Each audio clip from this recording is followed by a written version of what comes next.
Kim Kardashian just rocked a wedding dress to Kanye West's latest Donda listening party, and needless to say, the whole thing has people talking. Kanye upped the drama when he lit himself on fire. He may have even remarried his ex. Behind Kanye, embattled musicians Marilyn Manson and DaBaby, who replaced Jay-Z's rap.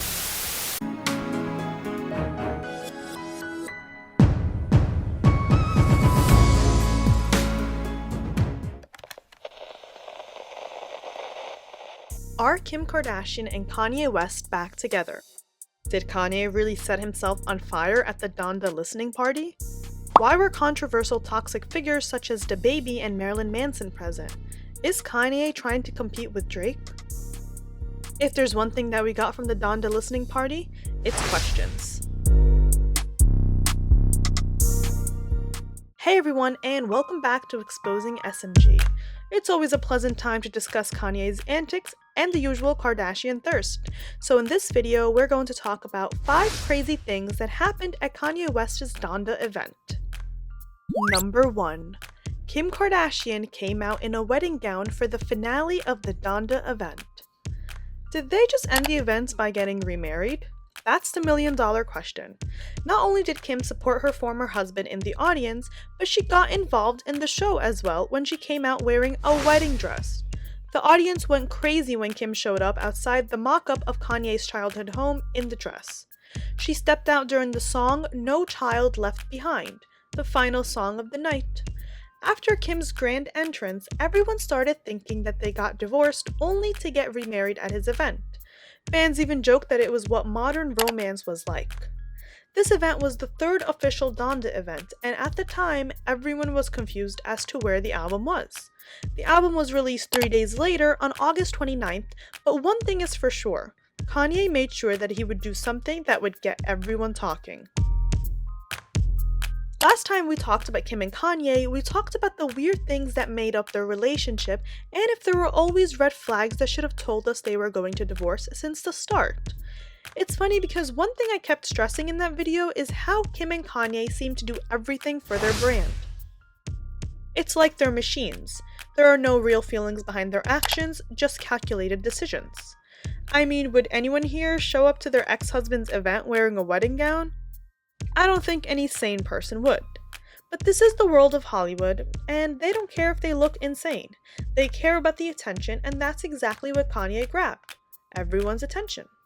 Page 6 actually reported that Kanye is even telling his music industry friends that he and Kim are back together. But the same source that told him that said that everybody knows that isn't true, and alleged that Kanye is just putting on a big show so he can beat Drake in record sales. Drake is also releasing an album, and it's suspected that Kanye surprise dropped Donda so he can beat Drake to it. TMZ writes that sources with direct knowledge told them for weeks that the two are not back together, but they're forever family. Kim and Kanye have always supported the other's endeavors and will continue to do that in the future, whether it be a collaborative effort or not. Their sources also say that Kim was happy to do it for Kanye and the event, which was so important to him. So the bottom line is they're not back together. She just showed up in a wedding dress at his event to be supportive because how else do you guys define support? Everyone now thinks they're back together because they even left the event holding hands after Kim came out in the wedding dress. If I didn't know better, I would think this is a couple making their grand exit from their wedding at the end of the night. What do you think?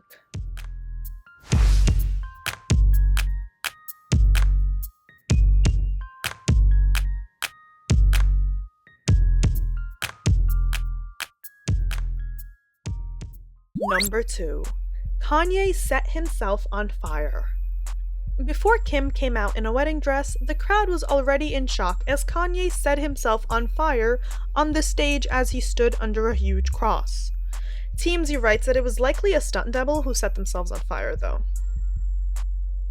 I remember all that I saw on my Twitter timeline was Kanye is on fire, and I thought it was a show malfunction, but honestly, A+ for the artistry. Number 3. Jay-Z's verse was replaced by DaBaby at the Donda event. Another thing that happened at Kanye's explosive Donda event was Jay-Z's verse being replaced by DaBaby.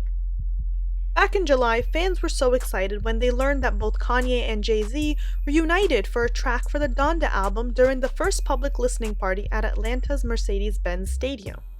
Kanye and Jay-Z are a well-loved duo who have collabed numerous times throughout the years, but have also had an extremely strained history. During Kanye's third public listening party at Chicago's Soldier Field on August 26, it became clear that Jay-Z's verse on Jail was replaced by none other than current public enemy, DaBaby. There was no explanation as to why Jay-Z's verse was replaced, but we all know that Kanye loves the controversy and loves siding with every and any problematic figure. Interestingly enough, Kanye dropped Jay-Z's verse from the second listening session in favor of one from DaBaby before bringing it back for the official album. Then he claimed that his label released Donda without his permission and that he would not grant permission without DaBaby's verse. Of course, a lot is usually going on with Kanye whenever he releases a project. What do you guys think about the Jay-Z verse being replaced by DaBaby? Number 4. Bringing out disgraced controversial figures, DaBaby and Marilyn Manson, and being obsessed with shock value. One can only assume that Kanye was apparently aiming for shock value when he brought out DaBaby, who has been under fire for his homophobic comments, as well as the controversial rock star Marilyn Manson, who has been accused of numerous sexual assaults. I can agree that Kanye is an amazing artist. I wouldn't go as far as calling him a genius, but I think that if someone is being accused of heinous crimes, then I don't care how artistic you are, you shouldn't even associate with them. I don't know if you guys read up about the Marilyn Manson case, but all the details are gruesome, and obviously we have to stand with the victims. I think that Kanye has stopped caring about what people think of his morals a long time ago. He will clearly do anything for shock value, and guess what? It's working. At the time of this recording, the album is predicted to have the biggest opening week of 2021 with over 300,000 units. I think he might even outdo the prediction. Once Kanye became aware that his sales and legacy will not be affected by whether or not people think he's a good person, he started doing more and more things for shock value. He even threw his daughter North under the bus when he started talking about how he wanted to abort her or something like that. Imagine growing up and going on the internet and seeing that as a comment that your father made about you. So it's out of the question whether or not Kanye does things for shock value. He clearly does, and he's at this point of his career where people will support him regardless. This begs the question, does the Donda album show a side of Kanye that is vulnerable and not constantly consumed by his obsession with shock value? I want you guys to answer that since I haven't analyzed the lyrics yet. However, Pitchfork wrote something interesting about his family ties. They wrote, "The scene at the first listening party, with Kim Kardashian in the stands with their children as Kanye wandered the floor, clearly unmoored, was difficult to watch. On one track, cut from the final release, he laminated losing his family, as he played back recordings of his mother repeating, 'Never abandon your family,' spiraling into a feedback loop. At times, it felt like he was performing for Kim, but in the weeks that followed, the record's content shifted towards the hopeful, at least in regards to his marriage. And by the time he held the final event in Chicago last week, there were rumors that the couple had begun to reconcile, seemingly confirmed by Kim's participation and the new track list. As she aimlessly floated around the field in her Balenciaga wedding gown, it became apparent that we may have just been witness to a cynically commercialized weeks-long couples therapy session."